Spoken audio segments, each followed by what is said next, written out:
একবার যেই ঘুইরা তাকাস লাগে ঝাকাস, পদ্মা নদীর ইলিশ খাইয়া রূপখানা কি ঝকঝকে বানাস। একবার যেই ঘুইরা তাকাস লাগে ঝাকাস, পদ্মা নদীর ইলিশ খাইয়া রূপখানা কি ঝকঝকে বানাস।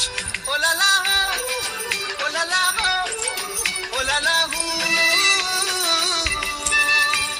তোর ঝুমক ঝুমক চাল আর চিকন চিকন গাল, আহার আগের এমন তেজ যেন লাল মরিচের ঝাল।